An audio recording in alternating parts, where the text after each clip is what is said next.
Like చేయండి, share చేయండి, comments రాయండి. మన YouTube channel Prasanna knowledge centre.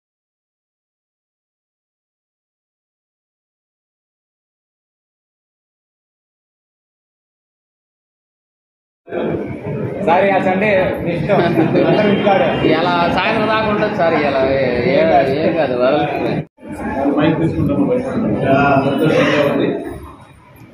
ఎంత సంక్షేమ సంఘం నాయకులు దగ్గర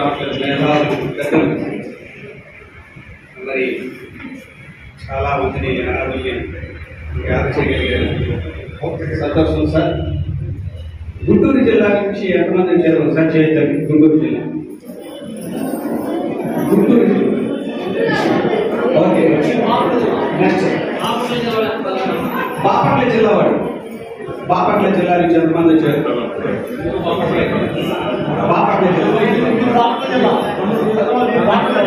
బాపట్ల గుర్తుపెట్టుకోండి, గుంటూరు జిల్లా అతి పెద్ద జిల్లా. గుంటూరు జిల్లా 2012లో నేను చెప్పా, ఇట్లాగే మీటింగుల్లో మా ఫ్రెండ్స్ గుంటూరు జిల్లా 3 జిల్లాలుగా మారితేనే అభివృద్ధి చెందిందని చెప్పాను. జ్యోతిషం చెప్పినట్టు ఈరోజు అదే జరిగింది. తెలివి కలిగిన వాళ్ళు లేరు అన్నారు ఒకప్పుడు. ఎస్టీల్లో తెలివి కలిగిన వాళ్ళు లేరు అన్నారు ఒక పార్టీ వ్యవస్థాపకులే, ఒక రాజకీయ పార్టీ వ్యవస్థాపకులే అన్నారు ఎస్టీల్లో తెలివి కలిగిన వాళ్ళు లేరు అని. ఇదిగో ఇప్పుడు నేను చెప్తాను, 2012లోనే చెప్పాం రాబోయే భవిష్యత్తుని. ఈరోజు 2023కి 3 జిల్లాలు అయింది. మరి మాకన్నా తెలివి కలిగిన వాళ్ళు ఎవరని మేము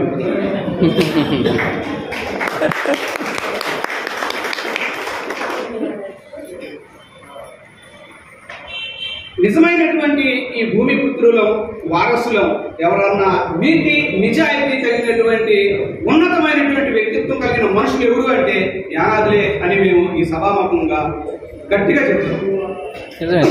డౌటే లేదు. రేపులు చేసే కులంలో మా యానాదులు లేదు, మటలు చేసే కులంలో మా యానాదులు లేదు, అన్యాయాలు, దోపిడీలు, అక్రమాలు చేసే పొలంలో మా యానాదులు ఆ పొలంలో లేరు. లేదు సార్. మరి నీతి మంతులు, నిజాయితీ మంతులు మనం తలను దించుకుని వెళ్ళేటట్టుగా చేసినటువంటి వ్యవస్థని మేము కన్యాకం చేయాలనుకుంటున్నాం. తల ఎత్తుకొని రొమ్ము ఇరుచుకొని ధైర్యంగా తిరగాల్సినటువంటి నీతి మంతులు, నిజాయితీ మంతులు యానాదులు కాదా? అవును. మరి మనం తల వంచుకొని ఇలా నడుచుకుంటూ వెళ్తున్నాము అంటే తరతరాలుగా మనల్ని అనగదొక్కారు. ఆ అనగదొక్కబడినటువంటి అనగారినటువంటి ప్రజలకి ఆశాదీపమే బాబాసాహెబ్ అంబేద్కర్.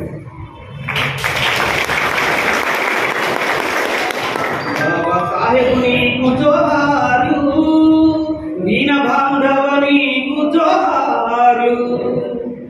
ఏ కులమని నిన్ను ఎవరన్నా అడిగితే అంటరా నీ కులము పెనుమంటన్నావు. పొలము దున్నిన కులము, మీరు పెట్టిన కులము, నాటు వేసిన కులమే నాదన్నావు. కోత కోసిన కులమే నాదన్నావు. బాబాసాహెబ్ నీకు జోహారు, దీన బాంధవ నీకు జోహారు. ఏ కులమని నిన్ను ఎవరన్నా అడిగితే ఎలుకలు పట్టే కులమే నాదన్నావు. చేపలు పట్టే కులమే నాదన్నావు. టీచర్లు మేమే అన్నావు, లాయర్లు మేమే అన్నావు. ఈ ప్రపంచాన్ని, విశ్వాన్ని ఏది కూడా మేమే అన్నావు. బాబాసాహెబ్ అంబేద్కర్ జోహార్. నన్ను ఎవరైనా ఎప్పుడైనా ఎదురైనప్పుడు మాత్రం జైభీం అనండి. నేను వస్తే కనుక నన్ను నాకు ఎవరైనా ఎదురైతే కనుక జై భీమ్ అనండి. ఏమంటారు? జై భీమ్ నినాదంతో ఒక టీం తయారు చేస్తా ఉన్నా. బాబాసాహెబ్ అంబేద్కర్ ఆలోచనతో ఒక టీం తయారు చేయబోతా ఉన్నా. మరి మరొక ముఖ్యమైన విషయం ఏంటంటే ఈ సమావేశానికి మురళి రాయ సార్, మురళి ఇండ్ల స్వామి రాయ, నేనేం చెప్తున్నానంటే ఎదుటి వాళ్ళని మనం ఆడిపోసుకోవటం, ఎదుటి వాళ్ళని అంటాం అనేది తర్వాత ఆలోచిస్తాం. ముందు మనం ఏం చేయాలి అనేది మేము ముందుకు తీసుకొస్తాము. మీరు ఇంతమంది ఉన్నారు కదా, ఎల్ఐసి కట్టిన చేయకన్నామా? ఎల్ఐసి లైఫ్ ఇన్సూరెన్స్, ఎల్ఐసి ఎంతమంది ఉన్నా కట్టేయండి ఒకసారి. చెప్పండి. అంటే ఎల్ఐసీలు అంటే వేడగా తెలుసు, మీకు ఎవరు తెలియదా? ఇప్పుడు బైక్కి ఎల్ఐసి ఉంటుంది, బైక్కి ఎందుకంటే ఇన్సూరెన్స్, బైక్కి ఇన్సూరెన్స్ ఉంటుంది. ఎందుకంటే ఆ బైక్ పాడైందనుకో, ఆ బైక్ యాక్సిడెంట్ గురైందనుకో గవర్నమెంట్ డబ్బులు వేస్తుంది. కారు కూడా ఉంటుంది, కారు కూడా ఇన్సూరెన్స్ ఉంటుంది. కారు ఏమైనా గుద్దిందనుకో, అది పాడైందనుకో ఇన్సూరెన్స్ ఇస్తే ఇంకో కారు కొనుక్కోవచ్చు. రైలుకు ఉంది, బైక్ ఉంది, కార్లకు ఉంది, విమానాలకు ఉంది. ఈ మధ్యన చేపలు కూడా తీసుకుంటారు, చెరువులో చేపలు కూడా. మరి అట్లాగే ఆ చెరువులో వాళ్ళు పెంచుకునే వ్యాపారాలు వాళ్ళు కూడా తీసుకుంటారు. మనుషులకు లేవా? మనుషులుగా మీరు తీసుకోరా? తీసుకోవాలా వద్దా? తీసుకోవాలి. మా అన్నయ్య జంతువులకి కూడా తీసుకుంటున్నారు. అయ్యా నేనేమంటున్నానంటే, మొన్న ఈ మధ్యనే మా అన్నయ్యకి ఇలాగే చెప్తా ఉంటే వాడు వినేవాడు కాదు. నువ్వు కట్టరా బాబు అంటే ఎక్కడ మోటివేషన్ చేసి కట్టించాను. ఈ మధ్యన చనిపోయాడు, కోటి డబ్బులు వచ్చింది, దినం ప్రమాణానికి చేశాను. అలాగే హ్యాపీ పోతుంది. లేదు బతికే ఉన్నాడు, ఆయన డబ్బులు హ్యాపీ. మనం అన్నప్పుడు మనకి కాస్ట్ పెట్టుకుంటే ఎల్ఐసి. ఇదిగో వీళ్ళిద్దరు ఎల్ఐసి చేస్తారు. మా నాన్న మనం ఉపయోగించుకుందాం ఆ సర్వీస్. మురళి గారు మీరు అక్కడ నేను గురజా బ్రాంచ్ చేస్తున్నాను. అంటే దాచేపల్లి ఆ గురజా బ్రాంచ్ లో నేను ఏజెంట్ గా చేస్తున్నా. నంబూరి నాగరాజు గారు మనోడు డిఓగా చేస్తున్నాడు, డెవలప్మెంట్ ఆఫీసర్ గా చేస్తున్నాడు. ఆయన కింద నేను వర్క్ చేస్తాను. మనోళ్ళకి నేను విశాఖపట్నం వరకు పోయి సర్వీస్ చేస్తున్నానండి. నా పేరు ఇంద్రాస్వామి, నాకు వెలుగుతుంది అమరావతి. నేను అమరావతి బ్రాంచ్లో ఎల్ఐసి పనిచేస్తున్నాను.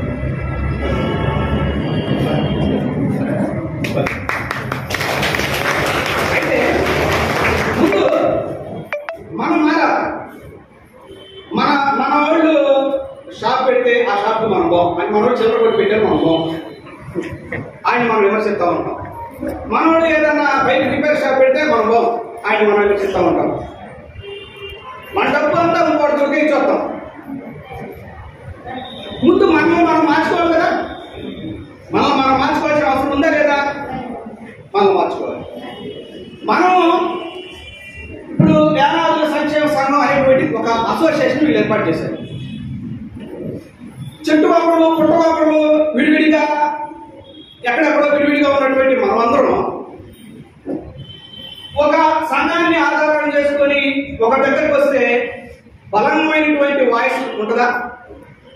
ఎవరికి వాళ్ళే ఇండివిజువల్ గా ఉండి మేము గొప్పవాళ్ళం అని మేసాలు మేలేసుకుని తొడలు కొట్టుకుంటే సరిపోద్దా? ఏది బాగుంటుంది అయ్యా? ఒక అసోసియేషన్ ఒక గొడుగు కిందకి వస్తే బాగుంటుంది. ఇప్పుడు ఈ ఒక అసోసియేషన్ ఒక గొడుగు కిందకి వచ్చే క్రమంలో బలంగా మన మీద పనిచేస్తున్నటువంటిది రాజకీయం. మనలోనే కొంతమంది ఒక పార్టీలో ఉంటారు, మరి కొంతమంది ఇంకో పార్టీలో ఉంటారు. మా పార్టీ గొప్ప అని ఇందాక సార్ చెప్పినట్టు వాట్సాప్లో వాళ్ళు రైట్. మేమేమంటున్నామంటే అన్ని పార్టీల్లో ఎదగాల్సిన అవసరం యానాదులకు ఉంది.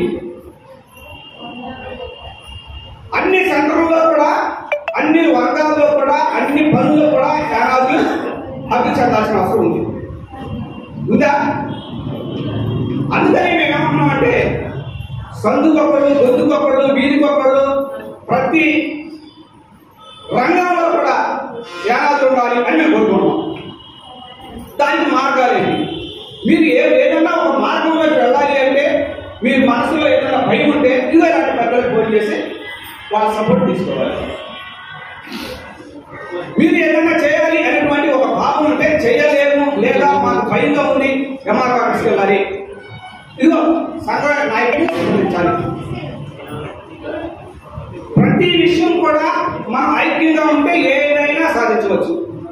ఈ రోజు పెట్టినటువంటి మీటింగ్ యొక్క ప్రధానమైనటువంటి ఎజెండా ఏంటి?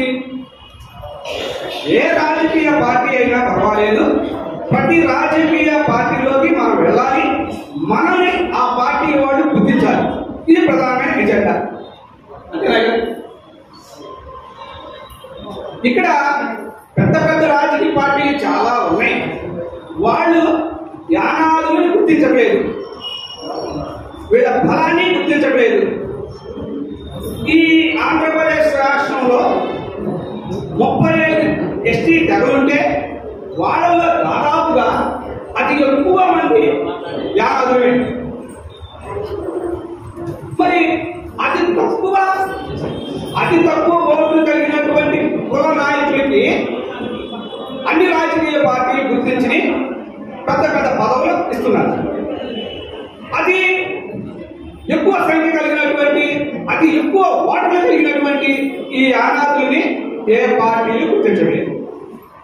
ఎందుకు గుర్తించలేదు? ఎందుకు వీళ్ళకి రాజకీయ పదవులు ఇవ్వట్లేదు? ఇక్కడ రాజకీయం మాత్రమే భవిష్యత్తును మార్చింది బాబాసాహెబ్ అంబేద్కర్ చెప్పారు. గుర్తుపెట్టుకోవాలి.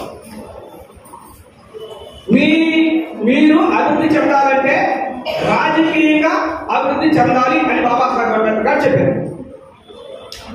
ఆ యొక్క లైన్ పడుతున్నారు మన యానాదుల సంక్షేమ సంఘం వాళ్ళు. సో ఈ సంఘం యొక్క ఆలోచనని చదువుకున్నటువంటి వ్యక్తులుగా మేమందరం అప్రిషియేట్ చేస్తా ఉన్నాం. ప్రతి రంగంలో కూడా మన వాళ్ళు వెళ్ళాల్సిన అవసరం ఉంది.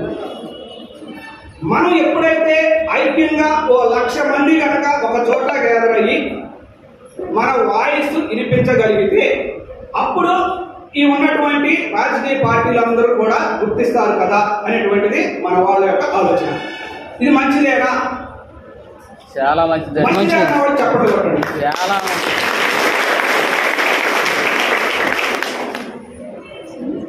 చాలా పేరు మన తరపు నుంచి ఎవరైనా కానీ ఇప్పుడు నేనున్నాను అనుకో, నా తరపు నుంచి ఒక ఇద్దరిని నేను తీసుకొస్తే అట్లా 1,00,000 మంది వాళ్ళు అవుతారు. వాళ్ళు అట్లా మన యొక్క బలాన్ని చూపించాలంటే ఖచ్చితంగా 1,00,000 మందిని మనం సేకరించగలగాలి, ఒక డయాస్ మీద రాగలగాలి. ఆ డయాస్ లో మనం ఎన్నుకున్నటువంటి ఏకైక వాయిస్ అయితే అది ఏ రాజకీయ పార్టీ అయినా కావచ్చు, ఏ ప్రభుత్వ వ్యవస్థ అయినా కావచ్చు, యానాదులు గుర్తించాలి. ఒకటి. 2, ఇప్పుడు ఎంఆర్ఓ ఆఫీసులో పనిచేస్తేనే వెళ్ళలేకపోతున్నాం, వాళ్ళు మనం రానియట్లేదు. మిగిలినటువంటి వ్యక్తులు ఎవరైనా కానీ వాళ్ళ పనులవుతుంది మనకు అవసరం. అంటే ఎందుకు కాదని వాళ్ళమా, లేకపోతే వాయిస్ లేని వాళ్ళమా, బలం లేని వాళ్ళమా? అయితే ఆ బలం అసోసియేషన్ ద్వారా మనం స్వీకరించాలి. అందుకే ఎన్ని జిల్లాలంటే 3 జిల్లాల నుంచి వచ్చినటువంటి ప్రతినిధులు ఈ మీటింగ్ అయిపోయేలోపు ఒక లీడర్షిప్ నాయకత్వం తీసుకోండి, పెద్దలు ఇచ్చినటువంటి సందేశాలని వాళ్ళ యొక్క ఆలోచనని అర్థం చేసుకోండి. ఒక క్రమశిక్షణతో ఒక ఐడియాలజికల్ గా మనం ముందుకు వెళ్దాం. ఎన్నాళ్ళున్నా ఇలాగే ఉంటాం, ఓ సిద్ధాంతం లేకుండా. ఇప్పుడు కొంతమంది వాళ్ళు యానాదుల సంక్షేమ సంఘం వాళ్ళు ఏర్పాటు చేసినటువంటి మీటింగ్ వాళ్ళు చేస్తున్నారు కాబట్టి వాళ్ళే చేసుకుంటారు, మనకెందుకు అని చెప్పేసి ఇతర అసోసియేషన్ వాళ్ళు మనలోనే చాలా మంది ఉన్నారు. ఇప్పుడు మన వాళ్ళే చాలా అసోసియేషన్లు పెట్టారు, నేను కూడా పెట్టా నా వేరే అసోసియేషన్. అయినా నేను ఎందుకు వచ్చాను ఇక్కడికి? వీళ్ళు ఎన్నుకున్నటువంటి మార్గం మంచిగా జాతి కోసం ఉపయోగపడే విధంగా ఉంది కాబట్టి నేను అప్రిషియేట్ చేయడానికి వచ్చాను. అయ్యా, మీరు చేస్తున్నటువంటి మీ యొక్క లక్ష్యంలో నేను కూడా భాగస్వామ్యం అవుతాను, మా అసోసియేషన్ తరఫున కూడా మీకు సపోర్ట్ ఇస్తాను. అదేవిధంగా మిగిలినటువంటి అసోసియేషన్ లీడర్స్ కూడా ఈ నాయకత్వం మాట్లాడుతుంది. ఆ యొక్క ఫైనల్ లక్ష్యాన్ని మళ్ళా ఈ పెద్దలందరూ కూర్చొని ఒకసారి డిస్కస్ చేస్తారు. ఆ డిస్కస్ అయిన తర్వాత మీ యొక్క నాయకత్వం తీసుకున్నటువంటి కొత్తలు కూడా తెలియజేస్తారు. ఏదేమైనప్పటికీ కూడా ఎవరో వస్తారు, ఏదో వస్తారు, చేస్తారు అనేటువంటిది వదిలిపెట్టి మనం ఏం చేయగలం? మనం ఏం చేయాలి, మనం ఏం చేస్తే మన జాతి డెవలప్ అయింది, మనం ఏం చేస్తే మన జాతి ధైర్యంగా తలెత్తుకొని తిరుగుతుంది. ఇన్నాళ్ళు గతించింది గతం. ఈరోజు వాట్సాప్లు, ఫేస్బుక్లు, యూట్యూబ్లు అంతా మనయే. ఎవరో విలేకరులు రావాలి, మన గురించి రాయాలి, ఎవరో పెద్దలు వచ్చి మన గురించి రాయాలి. గడియాంతరే ఆయుధాలు మన దగ్గరే ఉన్నాయి. ఫేస్బుక్లు మనయే, వాట్సాప్లు మనయే, హల్చల్. యానాదులు సత్తా ఇంట చదువుకున్న వ్యక్తులు ఉన్నారు. మన శక్తి కూడా చూపించాల్సిన అవసరం ఉంది. బాబాసాహెబ్ అంబేద్కర్ క్లియర్గా చెప్పారు, ఎవరి సమస్యను వాళ్ళే ప్రస్తావించాలి, ఎవరి చరిత్రను వాళ్ళే రాయాలి. సింహం తన చరిత్ర తాను రాయకపోతే వేటగాడు చెప్పిన పిట్ట కథలే ప్రాచుర్యంలోకి వస్తాయి. సింహం తన కథ తానే చెప్పుకోవాలి. వేటగాడు వెళ్ళి దాన్ని వేటగాడు వెళ్ళి నన్ను చూడగానే సింహం కథ ఒరిగిపోయిందిరా అని అక్కడ చెబితే అక్క నేను వెళ్ళారా సింహం దగ్గరికి, నన్ను చూడగానే కథ ఒరిగిపోయింది, వరితో పాపం ఉంచుకుంది, దాన్ని చెప్పేసి వచ్చామని చెప్తాను. అవునా కాదా సింహం లేచి చెప్తే కానీ మనకు తెలియదు. మన సింహాలు లాంటి వారు. మన చరిత్ర మనమే రాసుకోవాలా. నీతిమంతులు, నిజాయితీమంతులు మనం కాకపోతే ఎవరిక్కడ?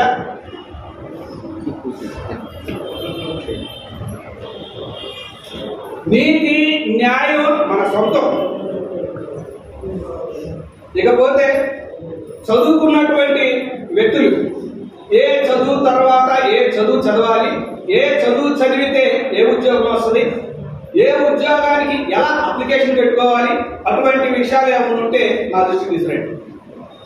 చదువుకున్నటువంటి వ్యక్తులకి ఉద్యోగాలు ఎలా సాధించాలి అనేటువంటి మార్గానికి రిజర్వేషన్ లాంటి, అసలు రిజర్వేషన్ ఏంటి, రిజర్వేషన్ లో మన హక్కు ఏంటి, ఎలా సాధించాలి అనేటువంటి విషయాలు అయితే మాత్రం మేము చెప్తాం.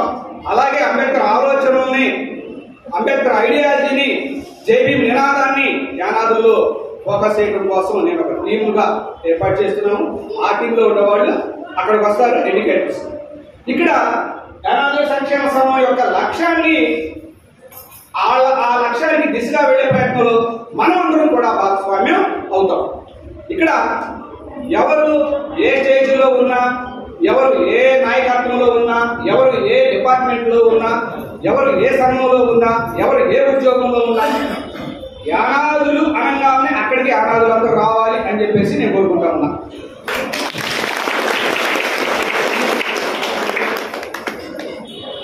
యానాదుల యొక్క ఐక్యత, యానాదుల యొక్క శక్తి ఈ లోకానికి మనం చాటకపోతే ఎక్కడ వేసిన గొంగడి అక్కడే ఉంటుందని గుర్తుపెట్టుకోవాలి. వర్ధిల్లాలి యానాదుల ఐక్యత, వర్ధిల్లాలి యానాదుల ఐక్యత.